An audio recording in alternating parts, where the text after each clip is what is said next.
5 چیزوں میں کبھی شرم محسوس نہ کریں: بوڑھے والدین میں، پرانے کپڑوں میں، اپنے غریب دوست میں، سادہ زندگی میں، سوال کرنے میں۔ اپنی 5 چیزیں کبھی ظاہر نہ کریں: اپنی کامیابی کا راز، اپنے ذاتی اور گھریلو مسائل، اپنی دولت یا تنخواہ، اپنے سچے خواب، اپنی کمزوریاں۔ 5 حالتوں میں ہمیشہ خاموش رہیں: شدید غصے کی حالت میں، بے یقینی اور شک و شبہ کی حالت میں، عبادت کی حالت میں، شدید جذباتی لمحات، غم و سوگ اور پریشانی کی حالت میں۔ جو شخص تم کو اچھا لگے اس سے کم ملا کرو، اور جو بہت اچھا لگے اسے صرف دیکھا کرو۔ سانپ کے بچے بھی سانپ ہوتے ہیں جو اپنی فطرت پر ہی پروان چڑھتے ہیں۔ دل سے اترے ہوئے لوگ سامنے کھڑے بھی رہیں تو نظر نہیں آتے۔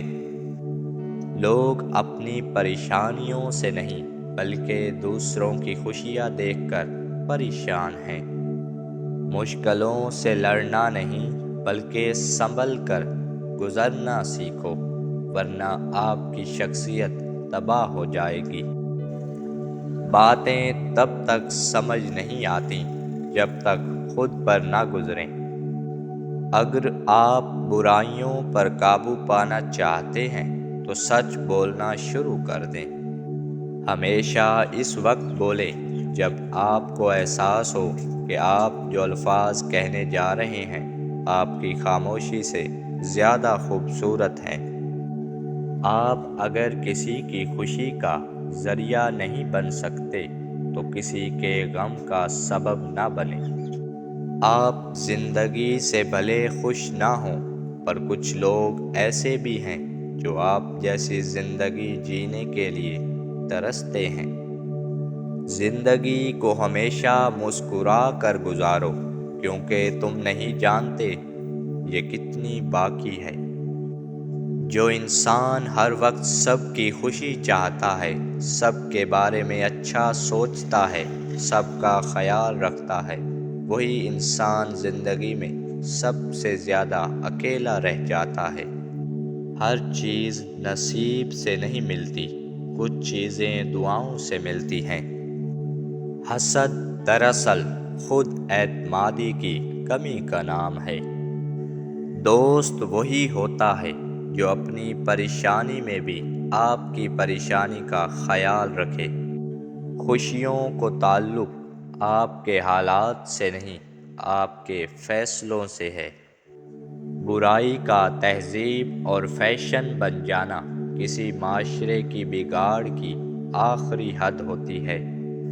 زندگی نے 2 چیزیں ضرور سکھائی ہیں: ایک تو اپنے میں خوش رہنا، دوسرا خدا کے سوا کسی سے کوئی امید نہ رکھنا۔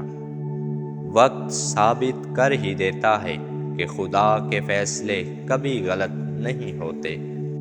رشتوں کی فکر کرنا چھوڑ دیں، کیونکہ جس نے جتنا ساتھ نبھانا ہے وہ صرف اتنا ہی ساتھ نبھائے گا۔ ہر ایک شخص پر لازم ہے کہ وہ تنہائی میں اپنے گناہوں کو یاد کر کے ان پر استغفار کرے۔ مضبوط رہیں، مثبت رہیں، اپنے حاسدین کو اسی غم میں رہنے دیں کہ آپ ابھی تک مسکرا کیسے رہے ہیں۔ ہر وقت طنزیہ لہجہ رکھنے والا اپنا وقار کھو بیٹھتا ہے۔ غم کو بھی اسی طرح قبول کرو جس طرح خوشی کو قبول کرتے ہو، دونوں ایک ہی مصنف کی لکھی ہوئی ہیں۔ جیسا سوچو گے ویسا بنو گے، تمہارے خیالات ہی تمہاری تقدیر ہیں۔ آپ کی اچھی سوچ ہی آپ کے شاندار مستقبل کی ضمانت ہے۔